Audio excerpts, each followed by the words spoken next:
இதுவரையிலும் வந்து போனவங்க அனைவரும் எக்ஸலன்ட்னு சொல்லிதான் சொல்லிட்டு போயிருக்காங்க. குறை யாரும் இல்லை.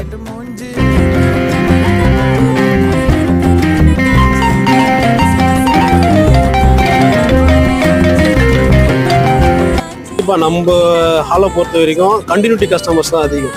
இப்போ ஒரு ஃபங்க்ஷன் ஒரு ஃபேமிலியில் பண்ணுறாங்கன்னா அவங்களுடைய ஃபேமிலி ஃப்ரெண்ட்ஸு, அவங்களோட ரிலேட்டிவ்ஸு